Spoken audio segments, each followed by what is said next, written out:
आज हम बात करने वाले हैं नॉचिंग की।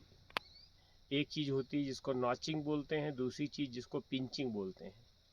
तो पिंचिंग का मतलब होता है कि अनावश्यक चीज़ को हटाना, उसकी हमें ज़रूरत नहीं है लेकिन वो आ रहा है, उसको हमने हटा दिया तो उसको पिंचिंग कहते हैं। और ज़्यादातर पिंचिंग का काम नर्सरी में किया जाता है, विशेषकर कीवी वाले पौधों में जो ज़्यादा एक्स्ट्रा या अनावश्यक शाखाएँ आती हैं उसको हम हटाते हैं, उसको हम पिंचिंग कहते हैं।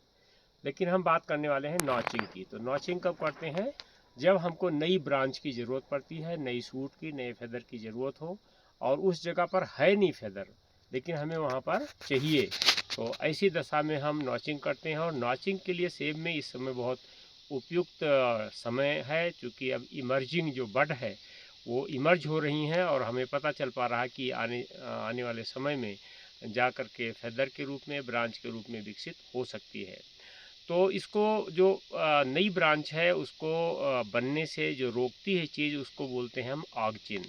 तो ऑक्जिन कहाँ बनता है? सबसे ऊपर की तरफ ऑक्जिन बनता है और वो ऑक्जिन जो सेल का मल्टीप्लिकेशन है, जो सेल का डिवीजन है, कोशिकाओं का विभाजन है, उसको रोकता है, जिसकी वजह से नई शाखाएं नहीं बन पाती हैं। तो ऐसी दशा में अगर आप यहाँ पर ध्यान से देखेंगे तो यहाँ से ले करके और यहाँ तक शाखाएं नहीं है, लगभग यहीं से अगर देखते हैं तो यहाँ तक आपको ब्रांच नहीं है, तो इतनी जगह आपकी खाली जा रही है। तो हमारा मानना ये है कि कम से कम आप जो है 6 इंच पर एक आपका ब्रांच होना चाहिए। तो यहाँ पर देखिएगा ध्यान से, इस जगह पर लाएंगे तो इसको देखेंगे कि ये इमर्जिंग है, ये दिख रही है और ये दिख रही है, ठीक से दिख रही है। ये वाली सेल देखिए, जो ये बड है, ये दिख रही है कि ये जो है शाखा में परिवर्तित हो सकती है। तो इसके लिए हम क्या करेंगे? इसके ऊपर से ऑक्जिन आता है और इसको बाहर वाला जो छिलका होता है उसको हम फ्लोएम बोलते हैं। तो जो फ्लोएम होता है, यानी जो इसका छिलका होता है, उसको हम वैज्ञानिक भाषा में फ्लोएम बोलते हैं। तो फ्लोएम को हम थोड़ा सा इससे थोड़ा सा दूर हम क्या करेंगे, इसको हम डिटैच कर देंगे और यहाँ से ऐसे एक कट मार देंगे।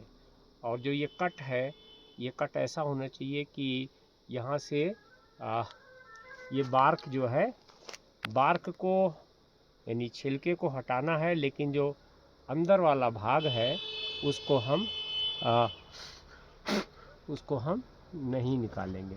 तो इससे क्या होने वाला है? इससे ये होने वाला है कि ऊपर से जो ऑक्जिन आता है, जो इसकी शाखा को बढ़ने में रोक लगाएगा, वहाँ पर ये हमने कट मारा तो उधर से जो ऑक्जिन है वो इधर नहीं आएगा, लेकिन इधर से जो पोषक तत्व नीचे जाते हैं तो बहुत ज़्यादा उम्मीद है कि यहाँ से हमें एक नई बड मिल जाएगी, नई शाखा विकसित होगी, नया फेदर मिलेगा।